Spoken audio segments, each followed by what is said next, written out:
Hilang lagi ya ininya ya, apanya ya?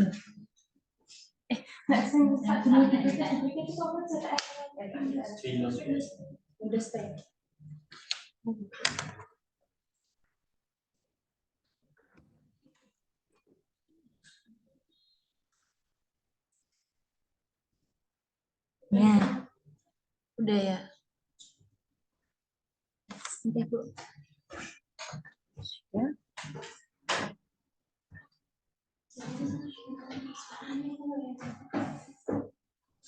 Ini tadi recordnya sudah jadi tangan belum?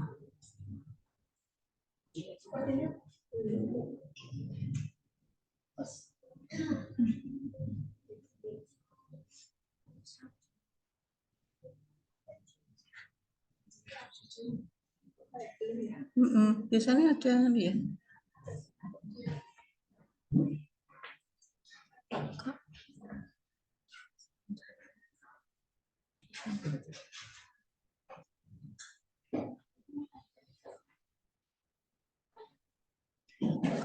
Oh, sudah, Bu. Sudah. Oke, kita mulai ya. Bismillahirrahmanirrahim. Assalamualaikum warahmatullahi wabarakatuh. Waalaikumsalam warahmatullahi wabarakatuh. Ya, puji syukur kita panjatkan kehadirat Allah Subhanahu wa taala di mana pada siang hari ini alhamdulillah kita bisa bertemu bersama-sama di ruangan ini dan selamat bergabung juga bagi teman-teman yang baru bisa bergabung melalui Zoom meeting. Ya, jadi alhamdulillah ini ya, saya yang pertama kelihatan Mas Haris. Yang lain menyusul nanti. Jadi pada siang hari ini sebagaimana yang mungkin sudah dikabarkan oleh teman-teman yang pada saat ini luring, ada sosialisasi berkaitan dengan program Fast Track S1 S2 Pendidikan Kimia di UNES ya. Mungkin ini juga bisa nanti disampaikan. Jadi Fast Track ini khusus untuk mahasiswa UNES. Ya, jadi S1, S2 yang ada di UNES. Ya. Untuk itu terima kasih juga kehadirannya Mbak Debbie yang pada hari ini alhamdulillah bisa hadir karena teman-teman yang lain pada jam yang sama ini yang mengajar ya masih jamnya mengajar begitu ya seperti teman-teman lain yang ada di kampus mengajar. Kemudian tadi ada yang sempat bimbingan tetapi setelah Jumatan itu juga ada kesibukan yang lain ya sehingga ini kemarin sudah saya sampaikan ini kebetulan Mbak Devi tinggal menyusun revisian ya sehingga berkesempatan ya Mbak Devi ini alhamdulillah dari program Fast Track ini selesai dalam waktu 4 tahun berapa bulan Mbak? Iya, berarti ini semester 4. Semester 4 kan berarti kurang 4 bulan, 4 bulan lagi ya. Berarti 4 tahun 8 bulan. Lah ya, 4 tahun 7 bulan. 6 bulan. Iya. Oke, ya. Jadi tidak sampai 5 tahun. Ya, jadi program Fast Track ini adalah maka namanya Fast Track itu adalah jalur percepatan begitu. Kalau dulu di SMA, SMP ada program akselerasi begitu ya. Yang kelas 1 hanya setengah semester atau 1 semester naik kelas 2, nanti kelas 2 ke kelas 3 begitu ya. Nah, ini juga sama di Universitas Negeri Semarang ini sudah ada program Fast Track ini sejak tahun 2021. Ya, jadi mungkin perlu saya informasikan. Jadi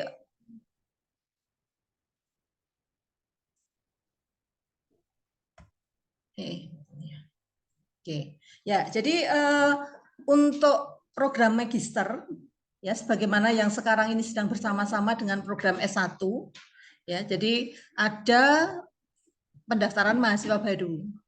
Ya, jadi kalau program S1 pendaftaran mahasiswa baru hanya ada di semester gasal, ya. Tetapi untuk program S2 dan S3 itu buka setiap semester. Ya, adapun untuk pendaftaran mahasiswa baru tahun 2024-2025, tahun akademik 2025 semester gasal ya, untuk S2 dan S3 ini sudah ada jadwal pendaftarannya, yaitu untuk yang jalur reguler. Jadi kalau yang reguler itu adalah untuk mahasiswa alumni ya, jadi untuk mahasiswa yang sudah lulus sarjana ya. Jadi yang kita sebut sebagai jalur reguler ini ada 2 gelombang, yaitu ada gelombang 1 pendaftarannya sudah dimulai 20 Maret sampai dengan 22 Mei nanti. Yang kemudian untuk yang gelombang 2 ini mulai 10 Juni sampai dengan 6 Agustus 2024.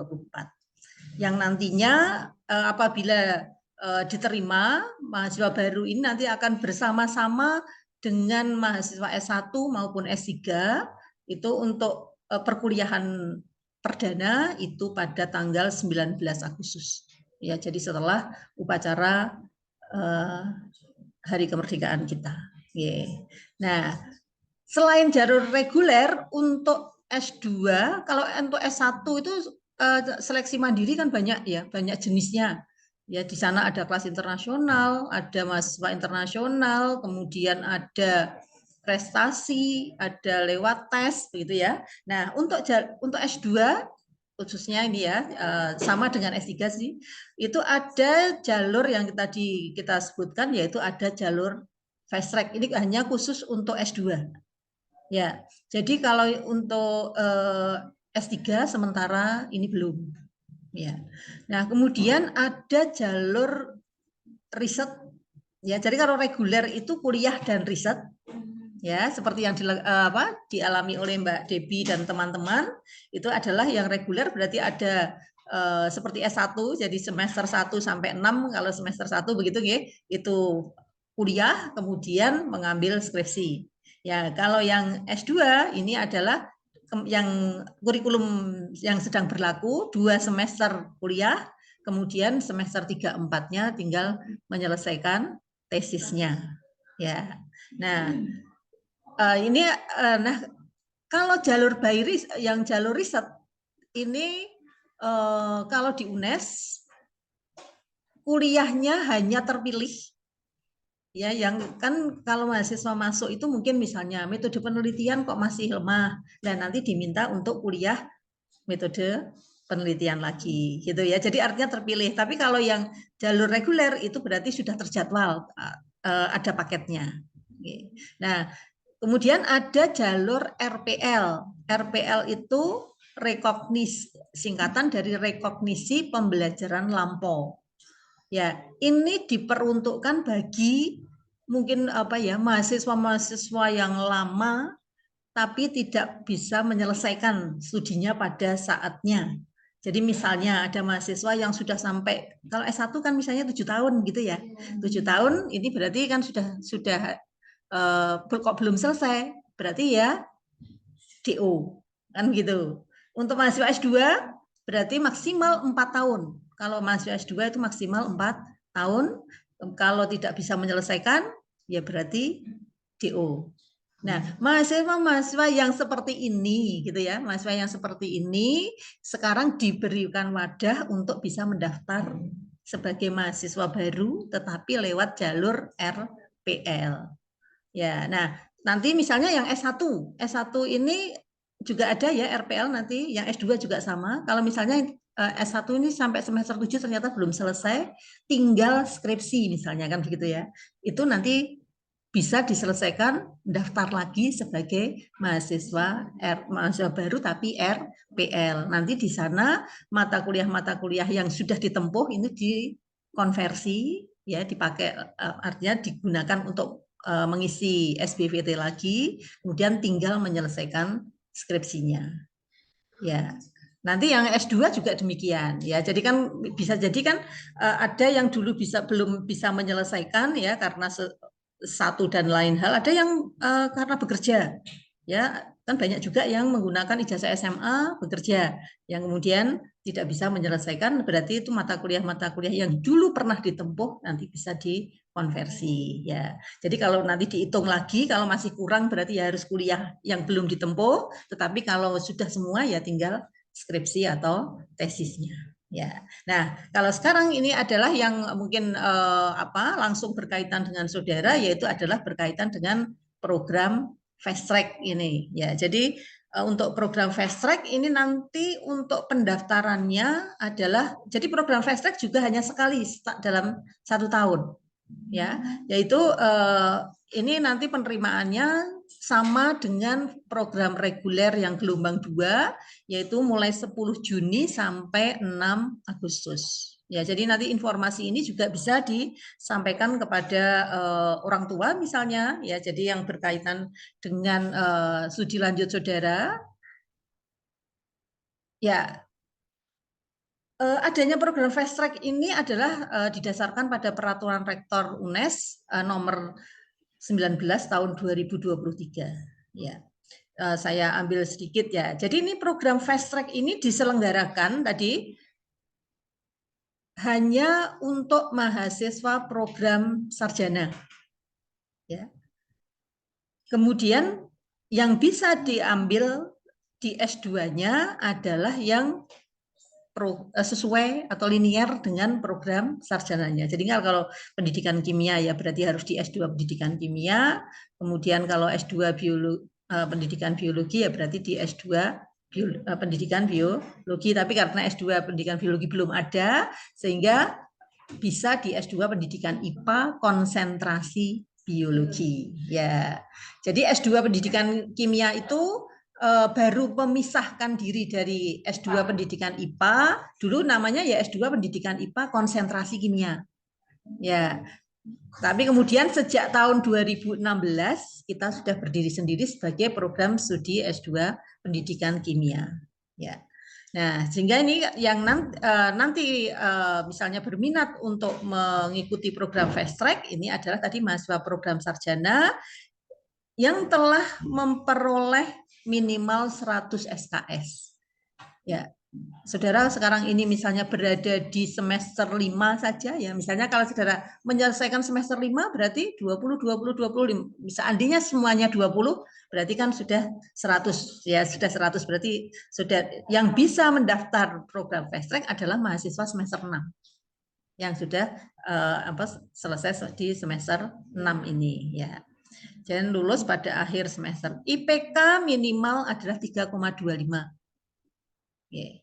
Ya, kemudian kalau nanti biar Mbak Debbie yang bercerita bagaimana dengan nilai TOEFL begitu ya. Enggak, Masnya ya. Jadi di sini syaratnya adalah nilai TOEFL-nya minimal 450, tapi yang saya tahu ini tidak harus dicapai saat ini tetapi dicapai mungkin nanti kalau sudah mau ujian tesis begitu ya. Jadi kalau mahasiswa reguler juga demikian. Kemudian mendapat rekomendasi dari 2 dosen bergelar doktor itu.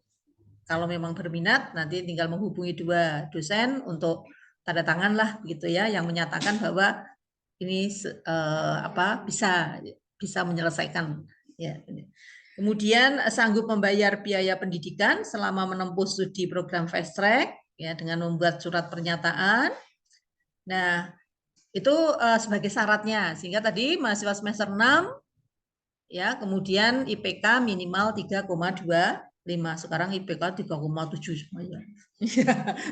Kan IPK sekarang kalau wisuda itu isinya cum laude semua ya. Jadi cum laude itu berapa? 3, minimal 3,52. Ya, jadi yang sama. Nah, sekarang bagaimana program fast track karena masih semester 6 kan berarti saudara mau semester 7. Ya, berarti kan nanti saudara di sarjananya masih ada di semester 7 dan 8. Ya, di semester 7 dan 8 ini kan harapannya saudara tinggal menyelesaikan skripsi. Nah, di sela-sela menyelesaikan skripsi, saudara kalau yang sudah terdaftar sebagai mahasiswa program fast track, ini adalah bisa mengambil mata kuliah S2-nya. Ya, sesuai dengan yang ada di peraturan rektor, untuk S2 yang kurikulum lama, yang kurikulum yang sekarang ini sedang berjalan, itu adalah selesai itu adalah 36 SKS. 36 SKS dengan 8 SKS tesis. Kalau skripsi 6 kan? Ya, untuk tesis itu SKS-nya 8. Berarti 36 dikurangi 8, 28. 28 itu kalau ditempuh, kalau yang reguler berarti kan 14 SKS di semester 1, 14 SKS di semester 2. Ya, nah, untuk yang program fast track, kalau harus mengambil 14 SKS di semester 7, sedangkan sedang menyelesaikan skripsi, kan mungkin waktunya tidak cukup, sehingga memang diatur pada pasal 7 peraturan rektor tadi, ini adalah untuk program fast track di semester 1 dan di semester 2, ini bisa mengambil mata kuliah antara 6 sampai 9 saja. Ya, dari 14 SKS tadi. Ya, jadi setidaknya 4 mata kuliah ya. Ada 4 mata kuliah untuk perkuliahannya hanya di 2 hari. Ya, jadi ada kalau tidak Senin Selasa, Rabu Kamis, gitu ya. Ya, jadi ini nanti kan berarti kalau misalnya mengambil minimal 6, kan berarti semester 7 6 SKS sambil skripsinya. Kalau sudah sempro apalagi ya, medlit kan biasanya tagih apa? Luarannya kan proposal ya.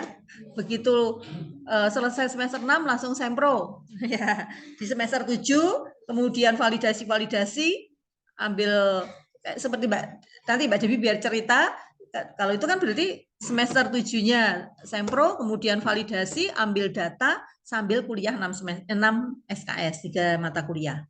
Ya, di 2 hari, berarti di 3 hari yang lain itu digunakan untuk menyelesaikan skripsinya. Ya.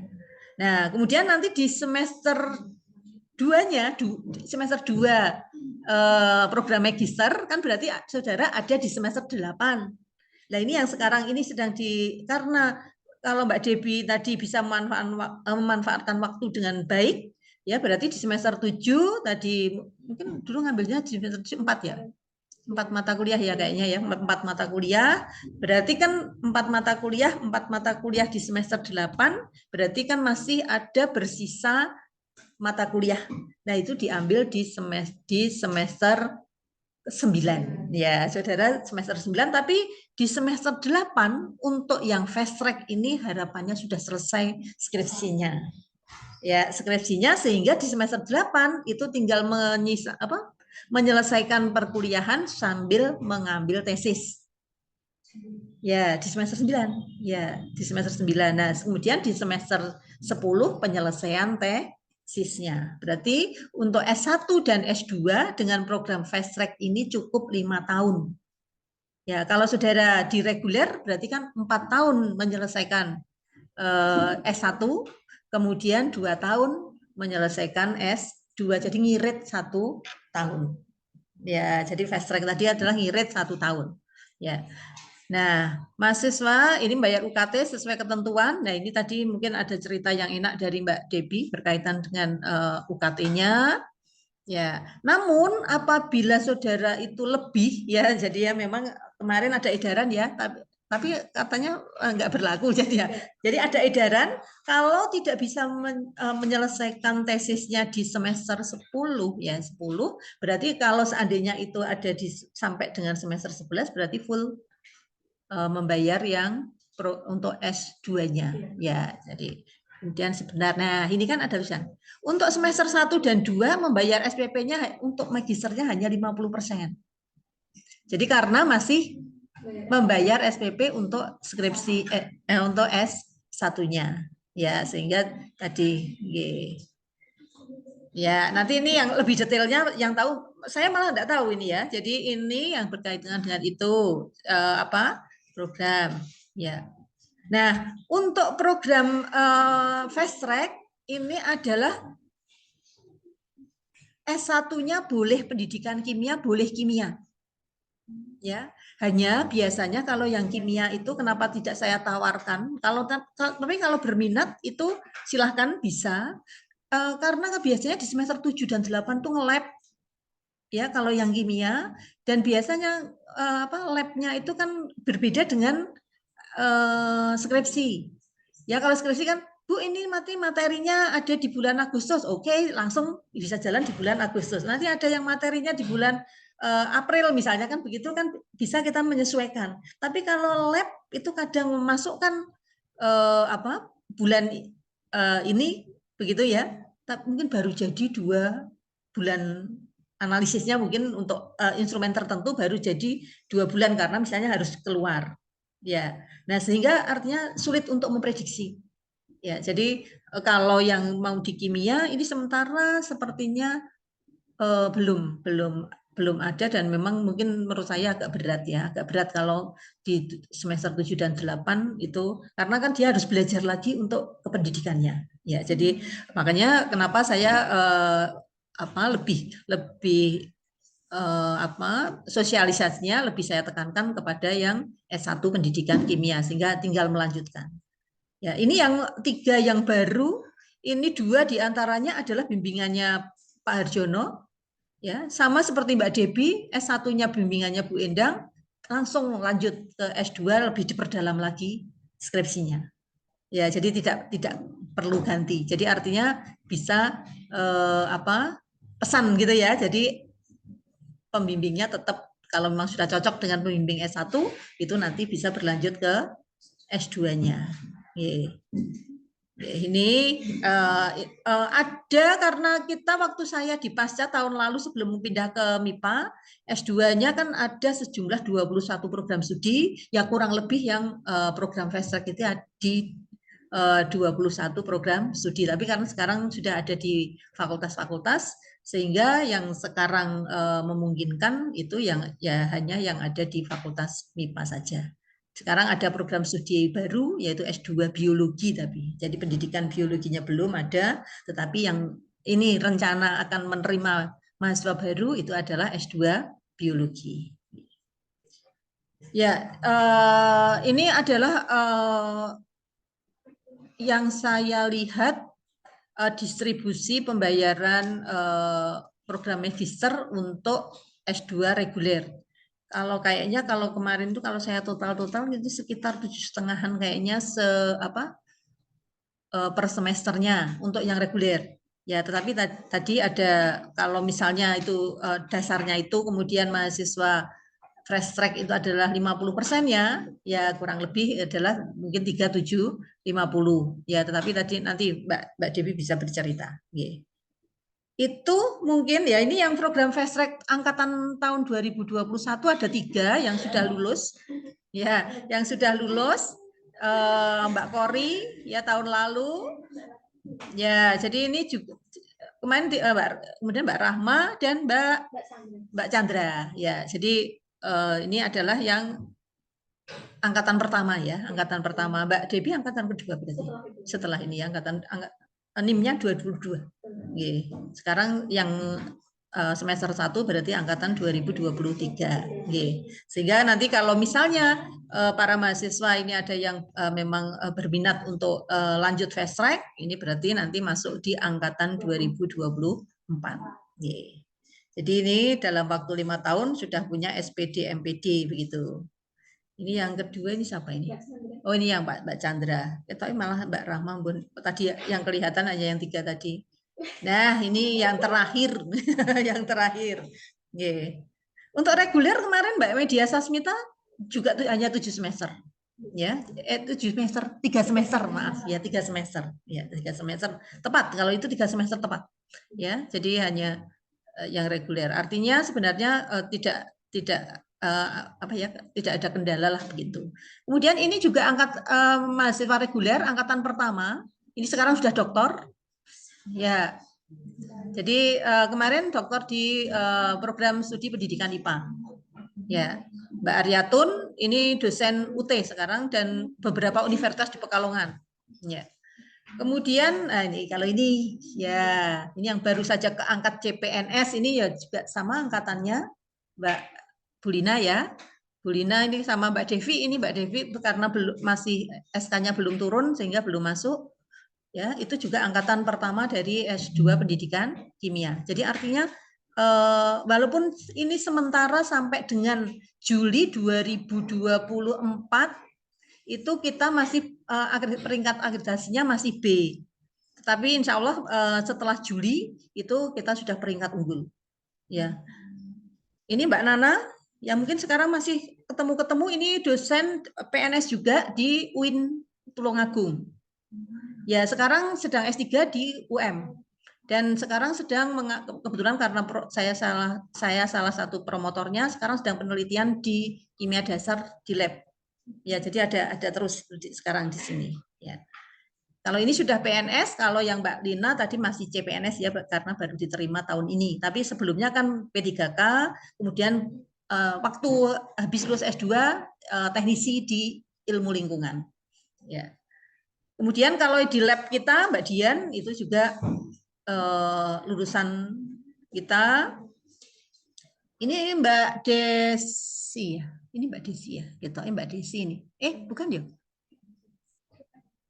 Mbak Desianti. Mbak Desianti ini. Mbak Desianti ini sekarang sedang dosen UT di NTT sana.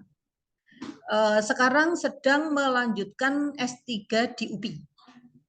Ya, dengan biaya LPDP. Ya. Kemudian ini Mbak Hestin, ini guru MA, ini dapat pendanaan dari LPDP Dikti. Bisa itu guru, ya guru sekarang juga sedang berusaha untuk LPDP lagi untuk S3-nya. Dia salah satu, dia S1 pendidikan kimia, ya kemudian lanjut ke S2 pendidikan kimia. Ini Mbak Lina, ini kurikulum di Man Semarang, Man 1 Semarang, Kabupaten Semarang. Jadi di sana, di Suruh sana, apa di pokoknya dekat Solo Tigo sana. Ya. Ya, jadi ini kemudian kemarin ada yang kemarin sebagai wisudawan terbaik itu Mbak Legian Setiorini, ya itu guru SMA Kebon Dalem, Baka kurikulum SMA Kebon Dalem, ya. Kemudian satu kepala sekolah Mbak Pujiningrum itu di daerah Jepara sana lah, orang Semarang tapi diangkat sana. Lainnya itu di berbagai tempat. Ada yang sekarang itu juga menjadi teknisi di Unika, di Fakultas Kedokteran Unika itu Mbak Sabrina. Ya, Mbak Sabrina, ya, itu ada. Ya, itu mungkin informasi sekelas informasi berkaitan dengan program Fast Track. Nah, untuk lebih detailnya, ya, karena pada saat pelaksanaan program, ya, apalagi yang berkaitan dengan administrasi dan sebagainya, saya dari Prodi itu tidak pernah diberitahu begitu ya. Jadi mungkin akan lebih banyak nanti kalau misalnya ada pertanyaan-pertanyaan setelah Mbak Debbie menyampaikan informasi apa yang sudah dialami selama 3 semester di program studi S2 Pendidikan Kimia yang pada saat itu juga menyelesaikan skripsinya di S1 Pendidikan Kimia. Untuk selanjutnya monggo Mbak Debbie, saya silahkan. Terima kasih untuk sementara, nanti pertanyaan nanti saja. Terima kasih Prof atas kesempatannya. Selamat siang teman-teman semuanya. Siang. Bagi yang belum kenal, nama saya Debbie bisa manggilnya Debbie. Saya seperti yang sudah diperkenalkan oleh Prof Loro, saya merupakan mahasiswa S1 di Pendidikan Kimia. Tahun masuknya 2019, keluarnya 2022. Jadi selisihnya 2 tahun ya kita ya. Iya. Terus masuk di Fast Track angkatan 2022, jadi angkatan kedua. Sedikit sharing saja, ini sebenarnya kalau dilihat dari ekspresinya nih sama kayak saya dulu. Ini Fast Track kayak pusing ya Kak ya, kayak aduh kok kayaknya berat banget ya Kak ya, kayak gitu. Saya ini sebenarnya mahasiswa yang lebih mengutamakan kesehatan mental. Jadi bukan kalau misalnya orang lain bilang Kak Debbie rajin, pasti dulu S1-nya selesainya kelihatan cepat gitu ya. Padahal tidak, ini sebenarnya saya juga baru mulai sempro, itu semester 7. Jadi semester 7 malah setelah, kalau waktu dulu lagi namanya lantik, kalau sekarang mungkin ada dengarnya PPL atau masih lantik ya. Pokoknya itu, di saat yang lainnya mungkin jurusan lain sudah pada nyicil ya, 2019 sudah pada nyicil sempro sebelum PPL, saya masih kayak bentar lah PPL dulu saya jadinya seperti itu. Tapi setidaknya punya timeline Jadi memang semester 7 saya kalau memang kalau sudah menyanggupi semester 7 sempro ya maka saya akan sempro. Cuma ya itu tipenya kalau dibilang rajin ya rajin tapi lebih peka dari diri sendiri ya kan teman-teman, apalagi sekarang kalau kita tertekan kita rasanya kok aduh kok capek sakit ya kan. Saya tipenya seperti itu, semester 7 baru sempro.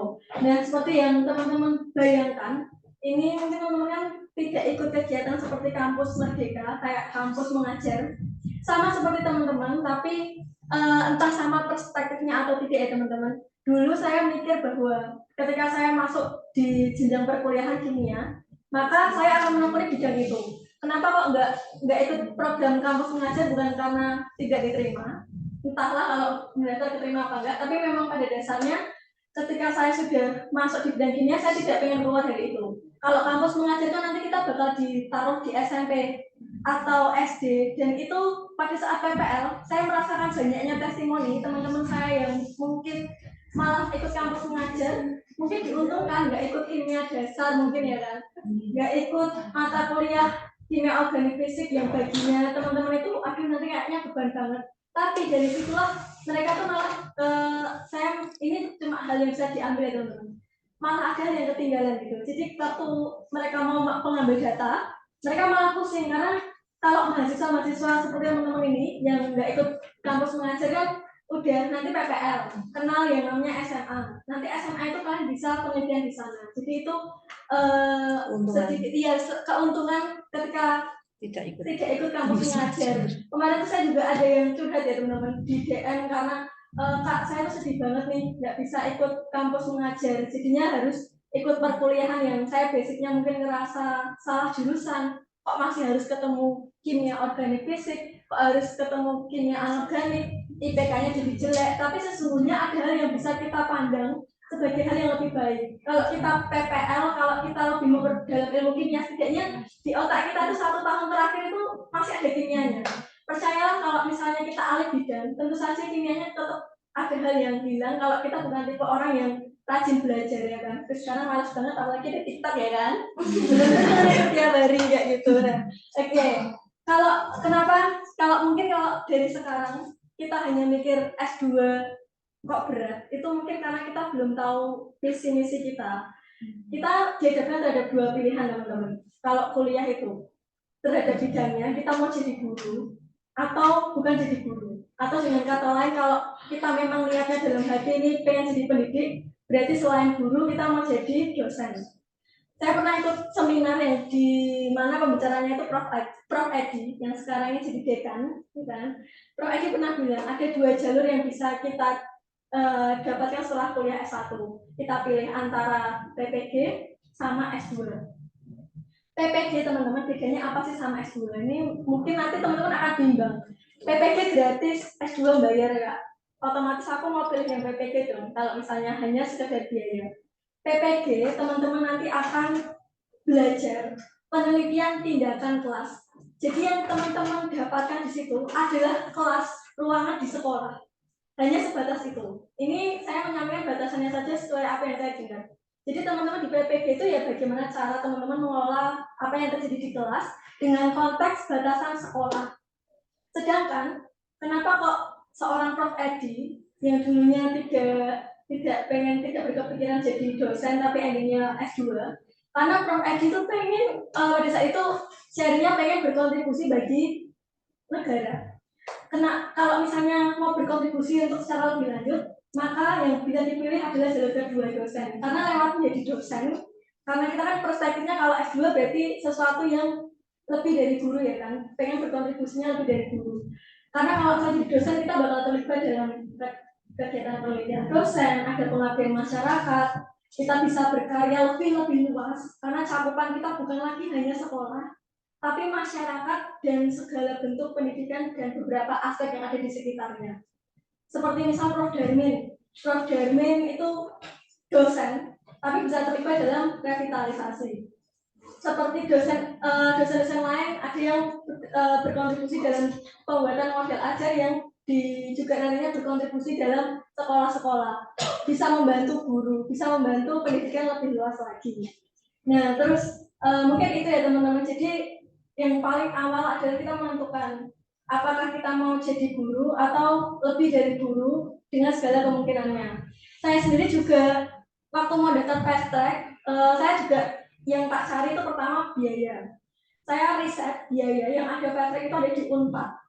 Unpad itu biaya fast tracknya pada saat tahun saya saja sudah 8,5 juta. Di UI ada fast track biayanya 11 juta. Tapi kalau di UNED di sini memang terteranya berdasarkan pengalaman pribadi. Ada surat edaran 5,5, tapi kenyataannya biaya utuhannya itu 2,7. Jadi semester 1 dan semester 2 saya itu 1,3 juta. Baru semester 3 dan 4-nya 2,7. Secara biaya kalau saya bandingkan dengan univ lain, oke lolos. Kemudian secara pilihan, saya juga masih bingung pada saat itu mau langsung jadi guru aja kali ya. Toh lewat PPL tuh pasti nanti teman-teman akan ada 1, 2 mungkin rezeki yang kalian dapatkan, entah Mbak ngelesin anak-anak SMA ini aja atau Mbak ngajar di sekolah ini aja. Jadi itu pilihan yang bimbang karena pada saat itu memang aduh kayaknya aku mau jadi guru langsung aja. Tanyalah saya ke beberapa kakak tingkat dan nggak tahu saya kayaknya cari testimoni sampai 16 kating yang mendaftar PPG. PPG kan untuk jadi guru. Memang beberapa di antaranya langsung jadi guru, tapi berdasarkan pengalamannya, misal kayak mungkin yang di sini yang kenal Kak Yusuf Ramadan. Kak Yusuf Ramadan itu gitu loh. Kok gitu?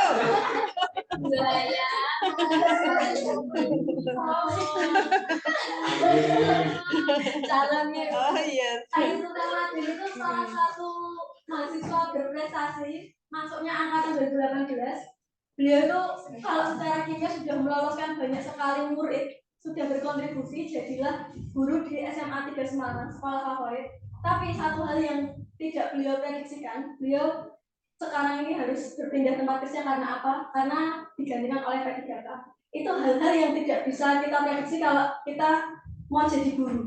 Banyak sekali yang oke, tahun pertama saya aman jadi guru, tapi selanjutnya kalau kita hanya bermodal S1 tetap akan menjadi sesuatu hal yang berat. Tapi beda kalau dengan kakak tingkat kita yang lain yang kita pandang tadi, udah S2 paling tidak bisa jadi kepala sekolah. Udah S2 paling tidak tetap diperhitungkan oleh sekolah. Kalau misal ada guru di sana, ada 3 guru, ada P3K masuk, tentu saja saya rasa yang S2 tetap harus dipertahankan, istilahnya seperti itu. Secara pengalaman dan pendidikannya lebih tinggi. Kemudian kenapa kok harus UNES, teman-teman? Saya juga riset lagi, jadi saya punya kakak kelas SMA, saya tanya, sudah lulus S2, kok nggak daftar dosen saja? Dia dari UNS sama UNY. Kenapa kok ini tidak tahu ya sistemnya masih berlaku apa tidak, tapi mereka tidak bisa mendaftar menjadi di bidangnya karena dua universitas ini setidaknya kan kalau kita pikir-pikir UNES, UNY, UNS itu sekolah-sekolah yang biayanya mungkin masih bisa kita usahakan. Untuk UNY dan UNS ini sendiri, di tahun angkatan saya juga ada yang satu masuk, tapi mau mulai mikir-mikir nih semester 3 mau keluar atau enggak, karena mereka itu S2-nya lebih menekankan pada manajemennya. Jadi S2-nya mereka hanya untuk menjadi kepala sekolah, bukan untuk dosen. Jadi kalau dosen kan S2-nya itu kalau di UNES ini cenderung antara materi kimia sama manajemennya equal. Nah itulah yang mengapa kok mandasi saya pilihnya di UNES. Terus ya fast track ya karena memang biaya, kemudian secara tracknya kayak lurus gitu aja. Terus buat teman-teman yang mungkin aduh kak kira-kira berat apa enggak, ya dari teman-teman ini kan semester 6 ini memang saya juga baru mulai pada saat itu mulai menyusun, tapi sembari dengan fast track itu saya juga memperhitungkan aduh kalau misalnya lulusnya ini fast track harusnya 5 tahun kelar, kalau saya menunda-nunda lebih dari itu sama aja dong nggak kehitung fast tracknya, istilahnya kayak gitu. Orang lain mungkin berarti kalau 6 tahun tuh kamu udah tepat waktu enggak, tapi kita punya standar ya teman-teman. Kalau kita lulusnya lebih dari fast track kan tetap durasinya pasti beda, itu sebagai mahasiswa yang terlambat istilahnya kan seperti itu. Jadi semester 6 saya mulai cari topik yang pada saat itu triknya gini teman-teman. Misal dari teman-teman yang contoh konteksnya saya tuh ngambil pada saat S1 saya riset terkait beberapa jurnal tapi nggak pakai Indonesia. Yang saya pakai itu jurnalnya NTU Singapura. Di sana itu tren risetnya mereka mengatakan kalau ada berapa? Kalau misalnya penelitian yang masih akan dibaca 20 tahun ke depan, itu penelitian yang gini teman. Kalian tahu SPU itu kan cabangnya banyak, ada bilangan kuantum, ada sifat, kemudian ada konfigurasi. Orang-orang NTU itu mulainya gini, kayak saya dari terinspirasi dari situ, S1 ngambilnya sifat kok. Jadi aku bikin soal pretire, tapi yang keambil materinya sifat. Nah S2-nya nanti pembimbingnya sama, tapi yang keambil SPU secara utuhan. Dan aku nggak perlu bikin instrumen lebih banyak lagi, maksudnya jadi nol tuh enggak. Karena aku udah punya modal, sifatnya itu dari S1. Jadi carilah topik misal asam basa, ambillah satu teorinya. Ambillah satu teorinya, jangan yang SPU aku mau ambil semua konfigurasi semuanya. Lupakan pikiran-pikiran sudah banyak, itu tidak ada. Kalau misalnya kalian ngambil penyangga, ambil satu topiknya. Nanti S2 baru diteruskan dengan pembimbing yang sama. Kayak gitu teman-teman. Ya seperti itu. Terus kalau S2 itu kelasnya itu seminggu cuma 2 kali. Karena memang satu semesternya 8 SKS kok. Jadi itu masih bisa ada sisa 4 hari untuk penelitian dan lain sebagainya, masih sangat cukup teman-teman. Dan untuk S2 di sini saya kira masih fleksibel. Jadi beberapa kali di semester 1 itu saya juga izin tidak mengikuti kelas secara luring karena kan ini hybrid. Untuk penelitian dan dosen bakal welcome. Bahkan untuk menceritakan sedikit pengalaman dari teman saya yang tahu mungkin kayak Mbak Rizka, Mbak Ina, beliau itu juga dua mahasiswa itu memang pada saat kuliah ini baru lulus S1, tapi mereka sendiri juga mengatakan kayaknya kalau nggak lewat fast track tetap nggak bakal bisa kelar, karena dengan fast track ini setidaknya ada privilege dosen itu bakal menyegerakan gitu loh S1-nya. Jadi tergantung dalam dirinya kita sendiri ya. Kalau mau masih dipegang dosen, kalian tetap bakal lulus semalas-malasnya kalian, tapi kalau misalnya lebih mengedepankan egonya kalian yang menganggap itu berat, ya sudah akan loss. Jadi prinsipnya ikuti aturan yang ada dan taat sama dosen gitu aja. 8 SKS aja teman-teman, 1 minggu cuma 2 pekan gitu. Saya percaya teman-teman bisa 2 hari lah. Dan fleksibel teman-teman. Kalau layar penelitian ya nanti ikutnya yang versi hybridnya, yang online-nya tetap izin. Oh iya, kuliahnya boleh. Betul. Oke. Itu dulu teman-teman. Kalau ada yang mau ditanyakan. Terima kasih Mbak Devi atas informasinya. Monggo silahkan mungkin di antara Mas Mbak semuanya. Mbak Rina silahkan. Yang dikatakan Buoro pada 150 itu kalau di dulu pas pendaftarannya gimana waktu pendaftaran fast track? Dulu waktu pendaftarannya itu memang karena saya itu ngambil ini, kalau saya dulu ngambilnya TOEFL itu memang mendekati lulus, jadi semester 6 itu baru ngambil, jadi kayak langsung lulus aja. Cuma ada beberapa teman saya yang memang nanti ada surat pernyataannya teman-teman, jadi kalian nggak perlu tes dulu, kalian nggak perlu tes TOEFL, tapi ada surat kesanggupan akan mendapatkan skor itu setelah nanti pada saat mau ujian tesis gitu. Nah, skripsi berapa syaratnya? 427. 427. Kalau saran saya lebih baik itu ngambilnya nggak apa-apa. Kalau menurutku teman-teman ngambilnya yang offline aja. Saya juga kemarin itu tesis itu sudah kadaluarsa TOEFL-nya. Jadi memang harus tes TOEFL, tapi karena memang ada beberapa relasi ya, maksudnya yang di P2B itu bilang kalau memang daripada sama pelatihannya itu pilih yang luring saja, dan memang kalau S2 ikut yang luring mohon maaf ini ya, sebodoh-bodohnya bahasa Inggris skornya tetap 450 dan langsung lolos. Jadi teman-teman nggak perlu mengkhawatirkan itu. Kalau sejauh yang saya dengar seperti itu, jadi sebodoh-bodohnya bahasa Inggris tetap diluluski 450. Gitu. Yang ikut pelatihan? Enggak ikut pelatihan, langsung luring yang 300.000. Kalau S2 kan 300.000. Ya. Kalau yang online? Kalau yang online malah istilahnya gini Bu, untuk yang luring ini hanya sependengaran ya Bu ya. Ya langsung itu mentok 450. Tapi kalau yang online itu seringkali yang ada pelatihannya itu kayak misal skornya kan harus 450. Mereka hanya yang ilmu pelatihan udah istilahnya berangkat ada skor tuh 200 gitu. Jadi beda sistem lah istilahnya lebih baik memang langsung luring saja tanpa pelatihan. Dan itu jangan dianggap beban dulu teman-teman, karena itu sebodoh-bodohnya tetap langsung mentok 450 gitu. Pokoknya lolos untuk maksudnya Lolos syarat. Betul. Yang penting bayar itu. Bayar tesnya itu maksudnya. Kalau skripsi juga kayak gitu ya? Nggak tahu ya. Kalau dulu gimana kalau yang skripsi itu biasanya dasar satu waktu itu saya juga offline Bu, memang. Iya, tapi kalau S1 itu masih rawan ada yang nggak lulus Ibu. Kalau S2 lulus semua Bu. Oh gitu. Iya. Oh, malah baru tahu. Ya, betul. Ya, berarti pokoknya TOEFL selama masih TOEFL like ya, jadi artinya TOEFL-tufelan. Jadi maksudnya kan dan syaratnya memang justru harus lewat sini. Kecuali kalau TOEFL yang betulan artinya malah boleh ya. Tapi kalau yang di lembaga lain itu walaupun mungkin skornya lebih tinggi biasanya malah tidak boleh. Jadi kalau yang syarat wajibnya memang lewat sini, tapi kalau misalnya ke ke EF ya misalnya ke English first misalnya gitu ya boleh sih gitu ya. Tapi ada bedanya. Kalau S1 itu memang di secara judul emang TOEFL sama Bu. Tapi kalau S1 misal Rena udah dapat sertifikat nih, terus besok mau ikut CPNS ini anggap saja udah lulus, tidak bisa pakai itu. Tapi kalau pakai sertifikat S2 TOEFL sama-sama UNES bisa buat daftar CPNS. Gitu. Jadi bayangkan kalian dapat 450 instan istilahnya sebodoh-bodohnya kalian bisa sambil buat CPNS. Kan juga dipercaya, lebih dipercaya. Iya, karena kalau S1 100.000, kalau S2 300.000. Oh gitu. Tapi beda lagi loh Kak. Kan bisa Kak ambil TOEFL di UNES, kalau di alumni bisa, tapi 700.000. Ya, oh gitu. Setelah lulus bisa gitu, tapi gitu. Ya, berarti manfaatkan sebaik-baiknya selagi jadi mahasiswa. Dan kalau misalnya pakai TOEFL alumni, tidak ada yang namanya dongkrak nilai kalau sepengetahuan saya. Jadi ya sudah itu pure. Ya, makanya jangan stres.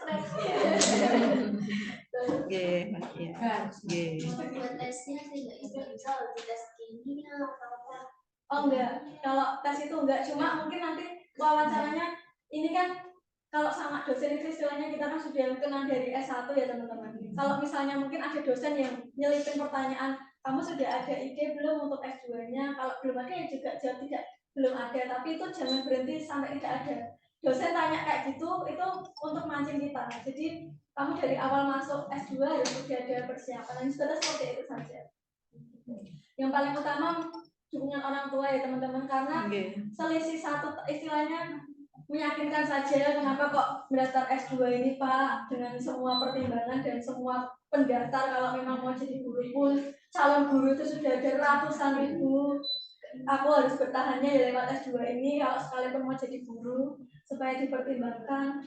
Terus setahun itu memang kelihatannya cuma setahun, tapi kalau tidak ada dukungan orang tua juga sama-sama berat teman-teman.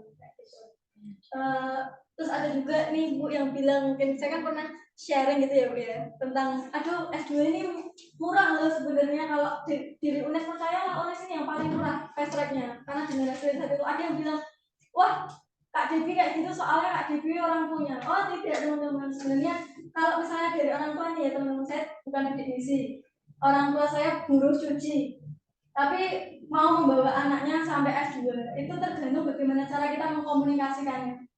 Jadi kita aduh bapak ibu saya pengen kontribusi buat Indonesia nih kayak gitu. Saya pengen kalau misalnya jadi bapak ibu dahulu jadi guru ya gimana caranya besok saya tidak disingkirkan sama orang lain, itu bagaimana ya lewat S2 ini. Jadi sebagaimana teman-teman berjuang aja buat ngeyakinin orang tua teman-teman. Begitu. Ada lagi silakan kalau ada Mbak. Silakan. Ya teman-teman bebas. Yang ada di Zoom juga boleh, silakan. Tadi ada Mas Haris dan biasanya sing sok rajin bertanya. Ya, sing sok rajin bertanya. Mungkin masih nganu kerja mungkin ya. Sambil mengajar mungkin masih. Ini mengajarnya pada di mana? Iya. Masih aku Arifin. Oh iya.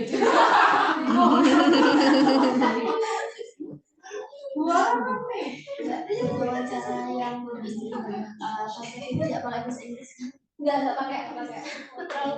Caranya nanti tuh cuma ditanyain gimana dukungan orang tua. Yang paling utama cuma dukungan orang tua. Sama motivasi. Betul, terus memastikan diri sendiri. Dia memastikan istilahnya IPK. Kalau IPK setidaknya ya harus dipenuhi ya teman-teman. 3,25 itu sudah cukup apa belum? Kalau belum, oh iya ini sudah silakan minta kakak tingkat kalian surat pernyataannya seperti apa. Nanti buat teman-teman yang bingung mau daftar mungkin surat pernyataannya kalau masih saya share juga. Sudah. Kalau ada yang lain mungkin sedikit mungkin kayak ditanyain sudah ada gambaran topik S2 belum, tapi itu jarang. Maksudnya kayak biasanya kalau belum ya tidak apa-apa kayak gitu. Masuk sih, Ren. Sempro ya. Kan itu nggak jadi semuanya setelah TPL. Itu pertimbangannya apakah dulu ada timeline-nya Mbak Siti masuk itu, ataukah memang kayak dari bisa diperlukan?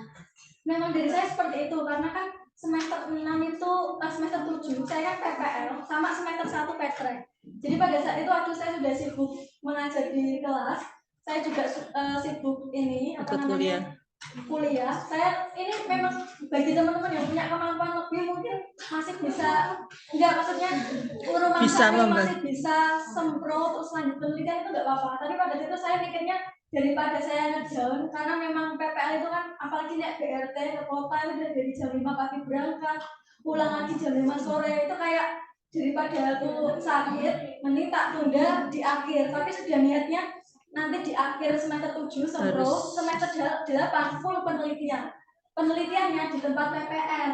Makanya PPL itu biar aku all out gak sakit aku harus fokus ke PPL sama S2 ku ini.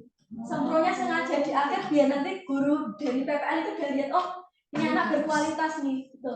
Jadi semester 8-nya tinggal ngalir itu, makanya kelihatan cepatnya itu ya karena adanya ngalir itu, padahal memang tak sebenarnya ada penundaan tersendiri kan. Iya betul. Koneksi ke PPL itu sangat penting banget. Beda ceritanya kalau iya betul. Beda ceritanya teman-teman kalau tak pikir-pikir di tengah-tengah aku sempro aku penelitian, otomatis aku nggak lebih memperhatikan siswa karena aku harus PPL, tapi aku memperhatikan penelitianku. Itu pasti dulu juga notice itu. Gitu. Nanti impactnya kalau memang maksudnya seperti itu bisa jadi kelak aku daftar tidak diperhitungkan, istilahnya kayak gitu. Dulu kamu manfaatkan SMA ini untuk penelitianmu pure kayak gitu. Gitu. Dibawa santai aja tapi diatur. sih Ren, kalau ini bayar sih. Mau marah kena wasit ya.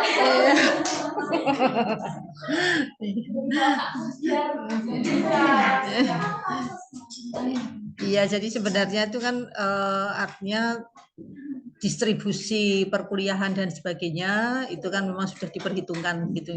Jadi seperti kalau sudah itu sebenarnya sama dengan saudara yang di S1.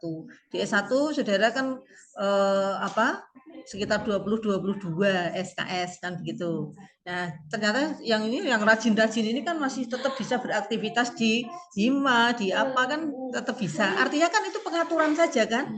Tugas-tugasnya juga bisa selesai. Kemudian kegiatan-kegiatannya juga bisa terhandle dengan baik gitu, masih bisa mungkin dolan-dolan juga ya. Jadi artinya kan semuanya kan tadi hanya soal kita bagaimana memanage itu. Jadi intinya sih sebenarnya sama ya, itu sampai dengan S3 itu sama. Jadi seperti Mbak Aryatun tadi itu ya S1 4 tahun, S2 2 tahun, S3 3 tahun gitu.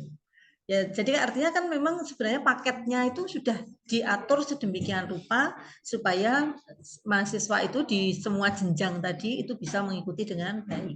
Sesuai alur saja. Nanti kalau nantinya teman-teman ada yang sudah daftar, mungkin punya kenalan ini kan anak hima tuh pasti koneksinya lebih luas itu.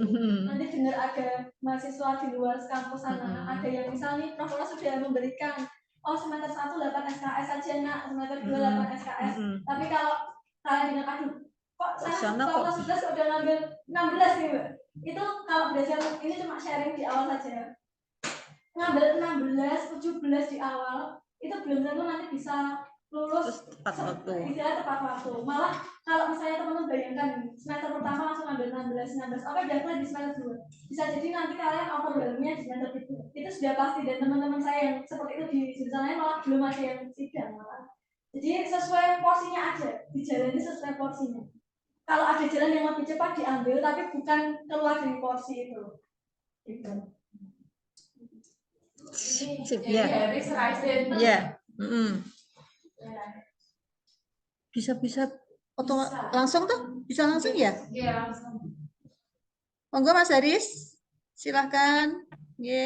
Bu, baik Bu Woro izin bertanya nggih. Depi, halo Mbak Depi. Nggak bisa keras ya suaranya. Keluar suaranya. Kok orang terus dengar suaranya ya? Volume. Sudah. Ada Ren. Coba ini Bu. Ini bukan yang Bu. Itu kok perbesaran ya? Apa ini tak tutup sih? Tidak ngaruh sih Bu ini Bu. Iya makanya Bu. Kok nggak ada ya Bu? Nggak ada deh. Mana Mbak?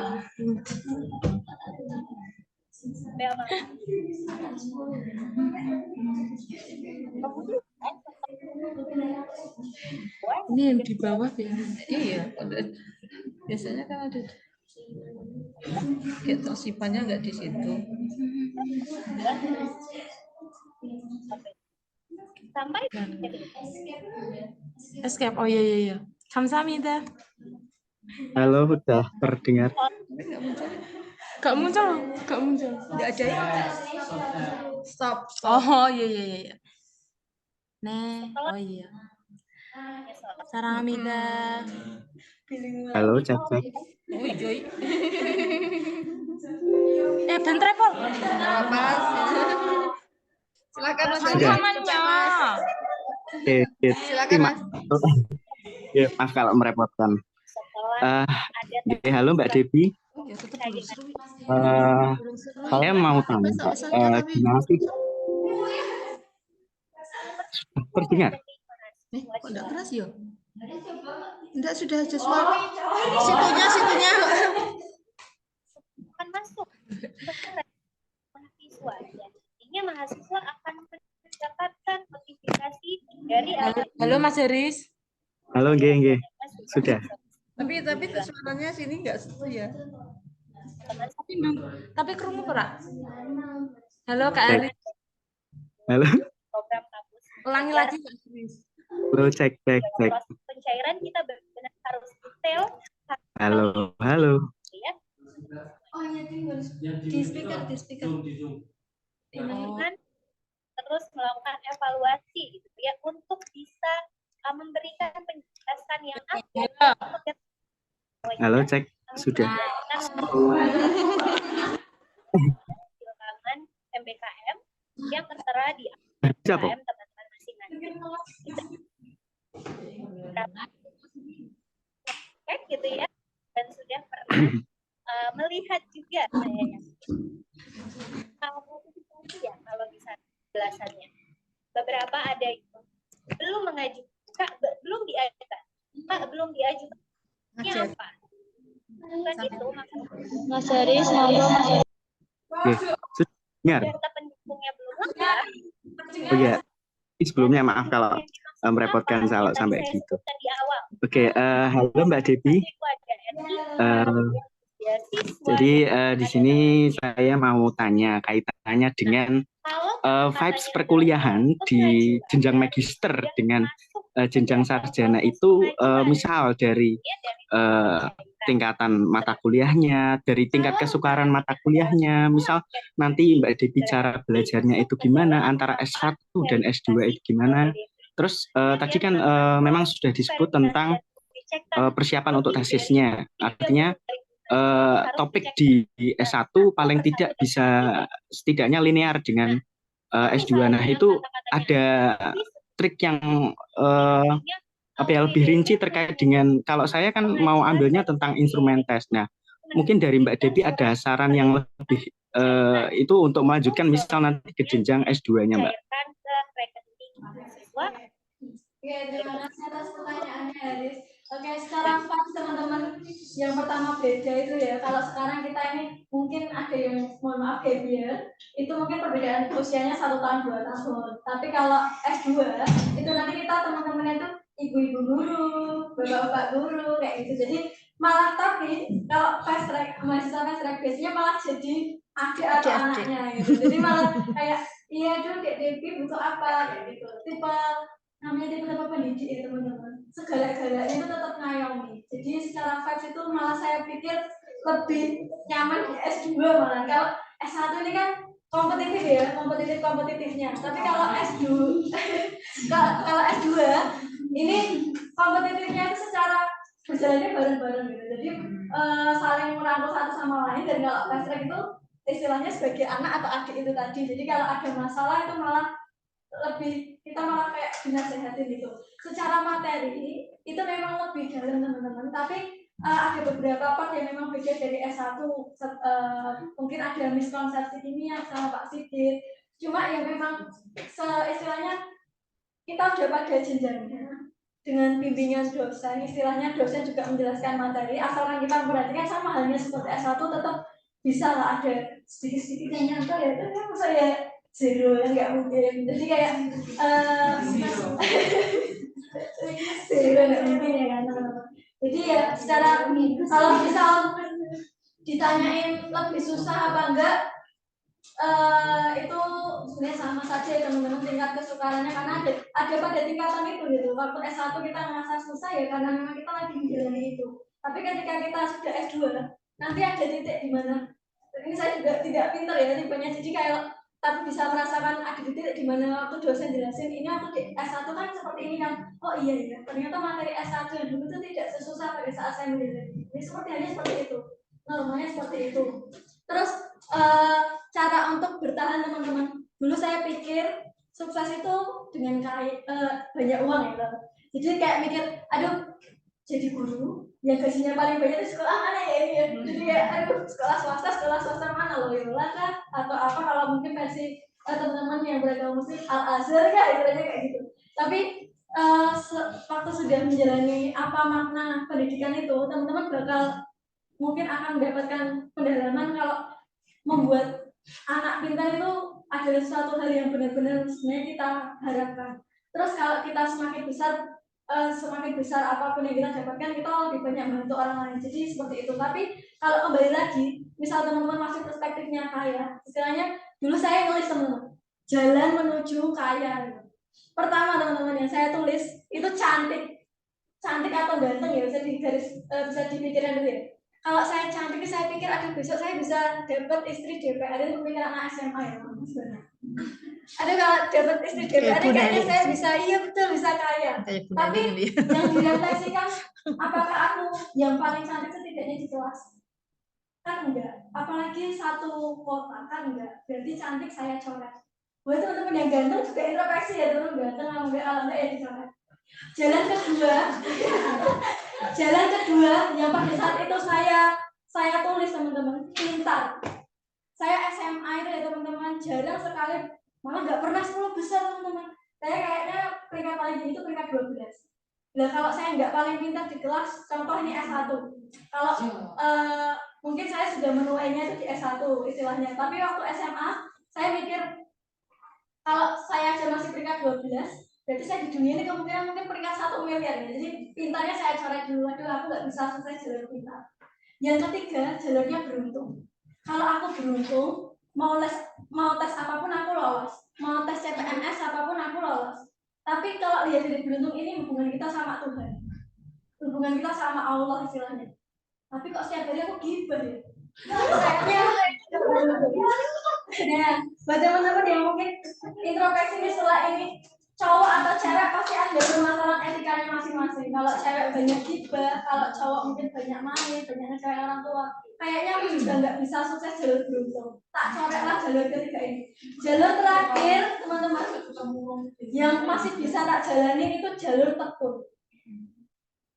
Bapak Profesor Yohanes pada saat itu pernah sharing, beliau itu peringkat paling terendah, tapi bisa sukses sampai mendirikan suatu universitas karena apa? Karena ia tekun baca, tekun berdoa, tekun melaksanakan sesuatunya. Kalau kita sekarang ini mungkin kadernya mungkin sama saya, yang orang tidak mampu tapi tidak dapat biaya, kan otomatis kita mau beri ke Tuhan dalam bentuk infak atau persembahan, itu kan kita nggak bisa beri banyak. Tapi kita bisa memberi lewat ketekunan belajar kita. Jadi kalau mau belajar atau mau kuliah, entah nanti endingnya dimarahin dosen, Tuhan pokoknya aku ini mau kuliah sebagai persembahan yang layak buatmu. Niatku ini tekun untuk menyelesaikan. Kalau sudah kayak gitu teman-teman, kita cuma bisa ngasih ke Tuhan ya persembahan lewat belajar. Otomatis sesusah apapun, ya sudah mau dosen marah, mau nggak bisa masuk, ini tak persembahkan ke Tuhan. Biarlah Tuhan yang menggenapi gitu. Jadi nanti di kos tetap ada hawanya, aduh kalau aku besok dimarahin dosen terus aku nggak bisa memuliakan nama Tuhan, aku harus belajar. Jalan yang bisa kita tempuh kalau kita nggak punya apa-apa itu cuma ketekunan namanya. Mau dosen marah, mau dosen apa, tapi kalau kita punya tekun, kita tetap akan berhasil. Jadi jangan melihat kimia kan materi nomor 1 tersusah di dunia ya teman-teman. Tapi kalau kita punya tekun itu dan dipersembahkan ke Gusti, sudah kita tekun belajar, seenggak pinternya kita tetap ada jalan. Percaya itu aja teman-teman. Jadi carilah jalan yang tercepat, tapi pada porsinya. Gitu. Oke.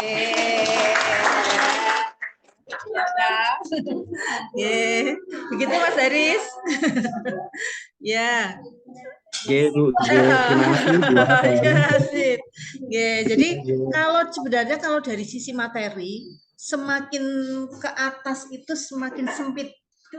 Ya, jadi kalau masih di S1 kan kalau orang Jawa itu mengatakan bedabiah. Ya, jadi apa-apa diberikan gitu ya.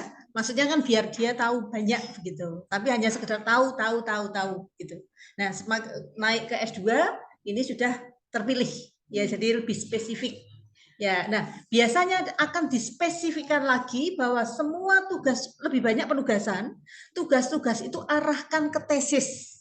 Jadi maksudnya kan sehingga kan kalau saudara mungkin sering mendengar Prof. Darmin misalnya di etnosains, pokoknya begini-begini kan, misalnya saudara di S1 pun mengajar ya nanti skripsinya etnosains gitu ya, sehingga ini nanti bisa menjadi bekal kan misalnya kita. Kalau tadi mata kuliah yang ada di S2, demikian pula yang ada di S3, seandainya saudara tadi membayangkan juga kok tinggi banget gitu, tapi sebenarnya sama saja. Jadi di sana pasti akan diarahkan ke disertasinya. Jadi kalau ada tugas dibebaskan, ya dari biaya dibebaskan. Silahkan kalau misalnya studi literatur gitu ya, diarahkan saja. Nanti bisa jadi bab 2-nya gitu misalnya. Nanti kalau kemudian ada mini riset misalnya kan ya, ada salah satu tugas proyek itu adalah mini riset misalnya, nanti bisa digunakan sebagai latar belakang. Ya, sehingga biasanya semuanya mendukung begitu. Ya, jadi kan gitu. Begitu Mas Haris ya, sehingga tadi lebih teori itu mungkin sedikit ya. Jadi lebih banyak memang diminta untuk bekerja secara berkelompok. Ya, karena kita di keterampilan abad 21 kan kolaborasi ya, sehingga memang lebih banyak ke kelompok gitu. Jadi semuanya berkelompok. Ya, karena memang kita kan memang arahnya ke sana ya. Dan biasanya ujiannya orang ujian tertulis. Sebagian besar gitu. Tugasnya itu nanti project misalnya ya. Jadi ujiannya ya jadi berupa project begitu ya. Nanti misalnya tadi ya, membuat artikel misalnya kan nanti hasil akhirnya ya nanti itu bisa digunakan untuk sebagai nilai ujiannya gitu, okay? Jadi artinya ujian itu tidak mesti tertulis ya, maksudnya ada beberapa yang masih menggunakan tes tertulis, tetapi tidak semua seperti S1 itu kan semuanya tes tertulis. Waktunya juga kadang ada sudah dibawa pulang nanti diunggah maksimal tanggal berapa gitu ya. Jadi biasanya begitu ya, sehingga kenapa kok tadi bisa menyelesaikan skripsinya itu ya. Jadi karena kuliahnya itu biasanya tidak seperti S1. Kemudian tadi kita pelaksanaan kuliah itu hybrid biasanya seperti ini. Ya, jadi yang memang bisa datang, artinya datang itu seringkali seperti saudara ini ya. Saya nggak ikut KM ya, tapi saya ingin kuliah. Ya kan ada yang kuliah kalau saya daring itu kok kurang jelas ya. Saya lebih seneng kalau bertemu langsung. Tapi kan tadi ada karena teman-teman lainnya kan Bapak Ibu guru itu biasanya kan untuk kuliah mesti sudah harus mendapatkan izin dari sekolah. Tapi kegiatan-kegiatan di sekolah itu kan tidak bisa diprediksi. Ya, sehingga seringkali yang misalnya sudah minta izin bahwa nanti di hari Senin Selasa itu adalah jadwalnya kuliah, tetapi nanti mungkin pengawas datang, kemudian harus mengikuti bintek, apalah, sehingga difasilitasi dengan daring. Jadi dari jauh masih bisa mengikuti begitu. Kayaknya yang hybrid cuma tinggal sini aja, Pak. Iya. Jadi kayak dan sininya pun hanya kimia. Kalau yang lain juga tidak bisa hybrid. Kayak biologi. Jadi mumpung ada kesempatan. Ya, saya pokoknya ya, sekarang kan yang S2 kan ada yang dari Palu, yang dari kalau kemarin Mbak Media sih ada yang dari NTT semester 1 hybrid. Kemudian tapi begitu dia sadar, maksudnya saya kan harus nyusun tesis, saya harus di sini. Jadi Mbak Ferida, Mas Sanam, itu ya Mbak Desi tadi, itu kan dari NTT, sehingga begitu ini yang Mas Sanam dan Mbak Ferida baru selesai sempro kemarin, terus sebelum Lebaran, kemudian sekarang penelitian di sana. Ya, jadi nanti tinggal hasil dan penelitian itu nanti kembali ke sini lagi. Ya, jadi itu apalagi ada lagi? Oh, nggih, Mbak, monggo, nggih. Tadi mengenai materi kan, tapi kan materi kan kalau sebenarnya kan semakin diperlukan kan. Nah, apakah di S2 itu tuh fokus ke yang berbau pembelajaran tentang pendidikan itu, atau ada yang dasar-dasar kimianya lagi? Soalnya pendidikan itu kan ada dasar-dasar kimia kan. Ya, jadi memang kita kan karena namanya pendidikan, pastilah porsi ke pendidikannya harus lebih banyak. Tetapi untuk yang konten, artinya konten kimianya itu juga tetap diberikan. Ya, jadi artinya di sini juga ada analisis kuali dan kuantinya. Ya, kemudian tadi yang walaupun itu kependidikan, tapi misalnya miskonsepsi kimia itu adalah mengkaji terkait dengan konten-konten kimia yang selama ini sering ya dijumpai siswa-siswa itu adalah mengalami miskonsepsi. Jadi ada teorinya, tapi jadi artinya kan tidak konten murni, tetapi kalau saudara sih sebenarnya itu adalah masuknya di kapsel kalau di S1. Ya, tapi kan tadi S1 kan karena materi SMA masih banyak, kalau di sini nanti bisa berjanji, artinya kan kita mau apa sih gitu ya. Jadi kan seringkali justru malah muncul dari siswanya, dari mahasiswa. Jadi saya ternyata elektrolisis tidak kurang paham gitu ya. Nanti mungkin bisa didiskusikan di sana. Begitu. Jadi fleksibel, agak fleksibel. Dan miskonsepsi pun itu, kalau misalnya kapsul kan, kalau materi kan ini sama-sama Pak Sigit ya. Mungkin kalau kapsul itu kan lebih soal-soal. Kalau miskonsepsi ini Pak Sigit ini kalau kita dikasih suatu buku, nanti dibagi lagi menjadi kelompok. Analisis satu bab ini sudah ada di buku itu. Jadi malah lebih jatuhnya Anda tidak paham apa enggak. Kalau enggak paham malah Pak Sigit yang mengkonfirmasi. Beda kalau S1 kan kita yang ditanya terkait dengan ini jawabannya apa. Kalau S2 lebih terkait dengan konfirmasi. Dan itu equal apa yang kita terima. Karena kalau di ini bisa istilahnya pendidikan kimia S2. Bisa untuk mendaftar kemana-mana. Tapi kalau untuk UNY itu lebih ke manajemen pendidikan kimia. Jadi tidak bisa sebagai dosen kayak gitu. Jadi bedanya kayak gitu itu.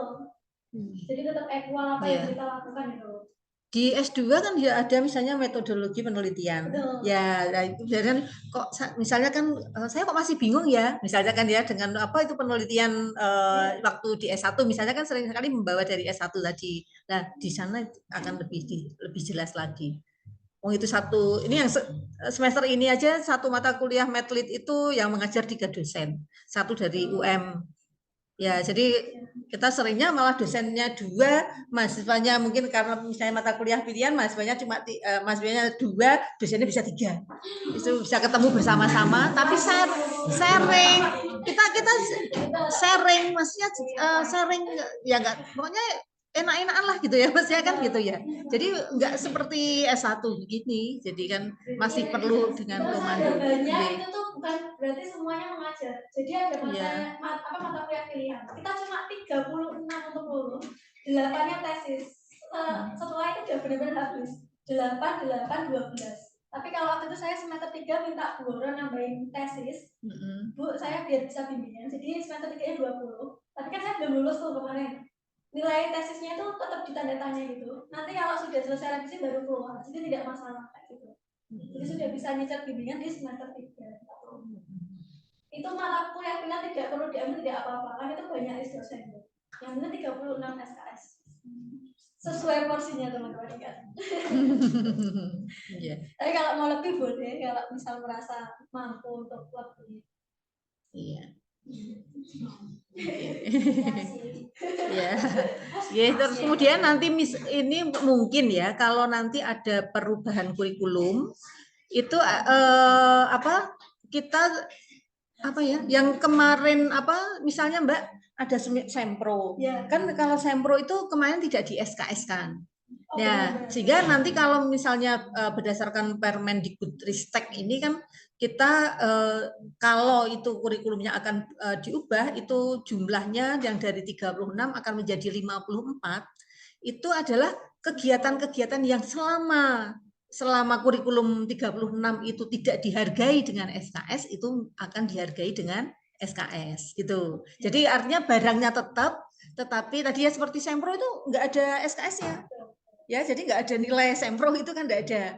Tapi nanti misalnya, oh sempro sebelum sempro kan ada bimbingan. Bimbingan itu yang biasanya adalah di maaf. Assalamualaikum. Nggih, waalaikumsalam. Nggih. Nggih.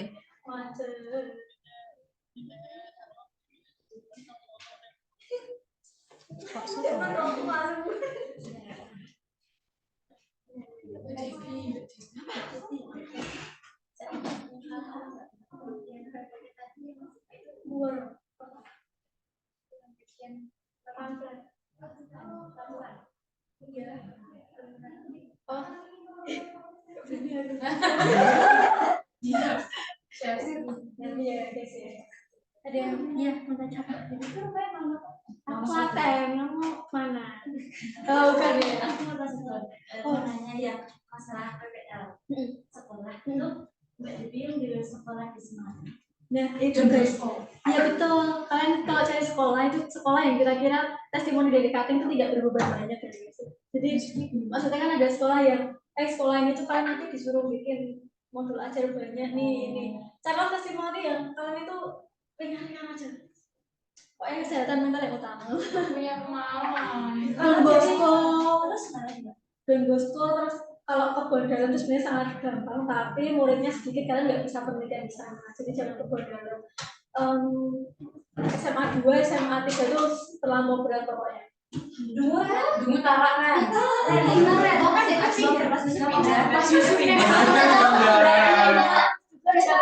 Kalau setahu aku yang paling berat itu SMA kayak SMA 2 Ungaran.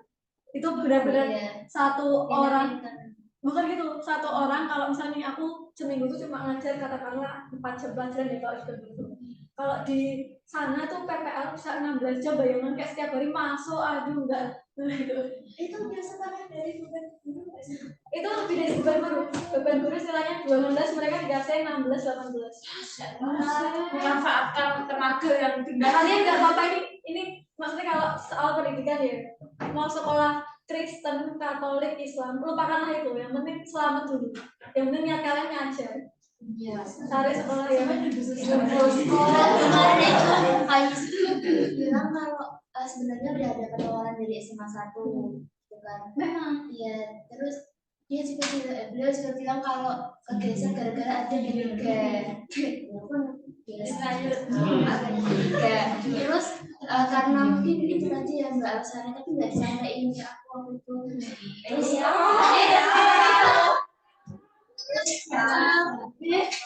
ini langsung ke PPG sekarang. Jadi ini dapat. mungkin. Cuma ya itu guys, kalau PPG berarti start hidupmu yang menjadi guru itu. Dan PPG sekarang banyak banget antrian untuk dapat sekolah. Jadi banyak yang mengalur buat diambil nih sama pemerintah kamu di sekolah ini. Jadi, iya, maksudnya kalau sama-sama mikir kita sekarang nih RP 0 ya maksudnya mau mempertahankan karir. Ya itu maksudnya kayak istilahnya kalau PPG terus nggak dicomot-comot kan otomatis kita tetap ada JD. Jadi kalau S2 kita bisa daftar tetap dipertahankan gitu loh. Kalau setidaknya seperti itu. Kalau nggak jadi dosen itu Mbak, setelah lulus ini rencana apa? ini mengajar step. Aku mau mengajar step karir. Kayaknya sih sekarang Kamu ini nggak boleh tanya resepnya. ya siapa tahu. Kan aku yang media. Nggak boleh nggak sampai emang pengen jadi dosen jadi mau tapi kayaknya guys. Iya, sini nggak jadi dosen nggak? Nggak ada itu mendaftar di sini. Kemungkinan. Kayaknya guys. Iya Mbak, sukses ya nanti ya Mbak. Sekolah mana lagi Mbak selain Don Bosco? Ini cuma ini doang Mbak yang pakai Mbak, kenapa tadi nggak ada buat DPR ya? Paling senang atau apa ya atau kalau yang masih milenial dulunya kan lebih enak ya bisa karang turi. Ya Allah karang turi.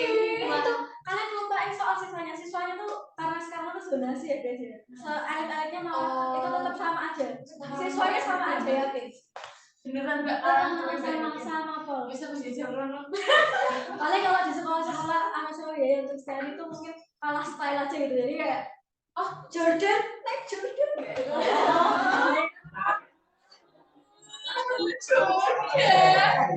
my gosh, Kita naik beca mereka naik mobil sama. ya nggak laku banget. Kayaknya numpak bis.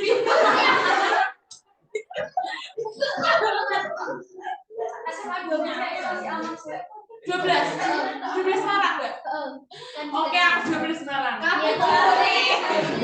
SMA 7 Mbak, tapi jangan SMA 2 umur enggak. Siap, tidak. SMA 1 juga enggak. 12, oke, aku 12 SMA Semarang. 1 Semarang yang Simpang 5. Oh itu kalau Semarang nggak ada lagi. Kalau SMA 1 Semarang tuh kayak PPL biasanya ada kasus gitu. Wah, Masuk apa, Mbak? Itu dari anak FISA kayak gitu. Oh. Jadi kan citranya kita lebih jelek. Iya. Jadi jujur aja sampai iya ya sampai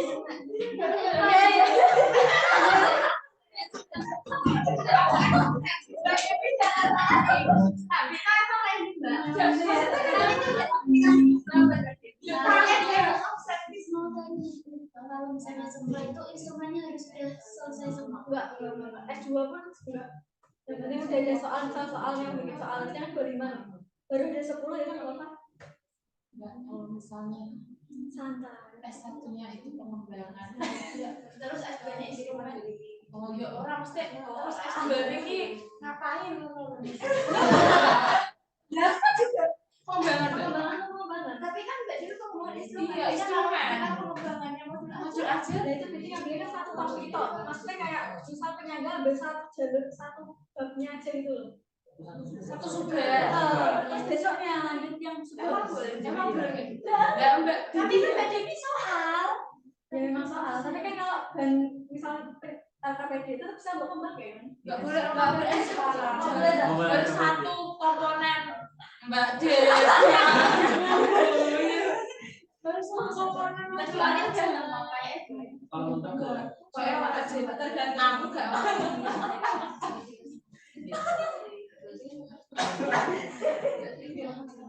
Terus satu komponen modul aja berarti harus ada bahan aja, modul aja sama SKPD. Oh besok paling kamu ditambah sama udah juga misal udah jadi itu. Bukan.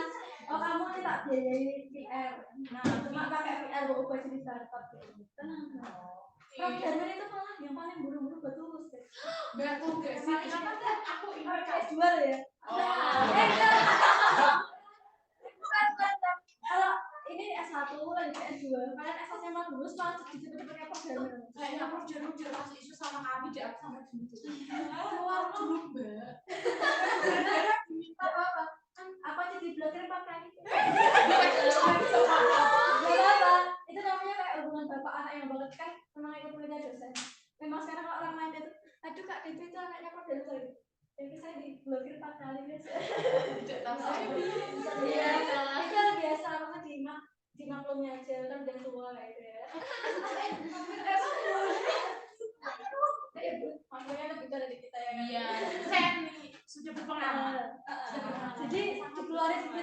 dikeluarin dikit nggak ngaruh. Ngaruh sih. Sendiri jadi kayak kita seakan-akan tidak menjadi anak gitu. Ya kan kejadian soalnya. Masalahnya kita ya belum ada bisa oke. Nah berarti solusinya datang fast track kan? Nggak bisa nggak Apa? Mau masa nanti kita Nggak, kira-kira ada yang nggak lolos fast track nggak ya? ya ada semua. keren langsung sudah kita Fafifu dan Bibu langsung. Tapi khawatir bahasa Inggris sih loh. Aku trauma yang internasional kemarin saya coba itu dari awal sampai akhir mau bahasa Inggris semuanya. Berarti aku aku nggak bisa jadi luar negeri lah.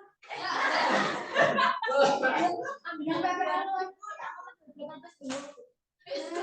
Sudah. Kemarin SMA malah cepet nggak karena Ya itu tergantung orangnya gitu. Iya, Mbak. Tapi yang angkatan 12 yang nggak kenal tuh istilahnya IQ tertinggi di angkatan 2018 yang terkenal paling pintar ya. Tapi belum lulus sampai sekarang. Spill. Kalau juga mau nggak beruntung. Wes deh. jadi kalau tidur jam berapa Mbak? Aku ada 10 dan 11. Mbak Debbie Jam 10 nggak mungkin. jam 10 aku lagi aneh buka Nggak jam 10 tapi jam 1 bangun sampai nonstop. Astagfirullah.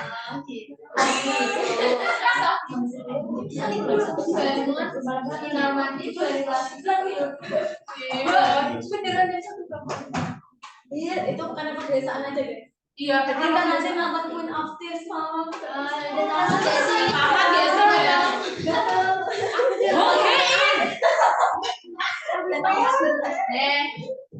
Susi deh. Sabar orang nonton datang hari. Dan jadi kalau siap udah enggak siap. Itu minta nih. Mana malamnya nggak sedih. Nanti dia mau apa ya dari peraturan itu yang di peraturan rektor itu.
Nggih. Mau diakhiri Bu. Heeh. Yang N merah. Mana N-nya? Oh ya, nggih. Oke, nggih, terima kasih nggih yang sudah ikut Zoom. Nanti untuk rekamannya bisa kita share kepada teman-teman yang lain ya. Untuk informasi lebih jauh nanti silahkan bisa hubungi saya. Nanti kalau ada hal-hal yang berkaitan dengan teknisnya, mungkin Mbak Debbie malah lebih paham begitu nggih. Ya karena saya baru setengah tahun jadi korprodi ya sehingga belum tahu secara detail begitu. Ya, sekali lagi terima kasih yang ada di Zoom. Ya, saya tutup ya. Assalamualaikum warahmatullahi wabarakatuh. Kemudian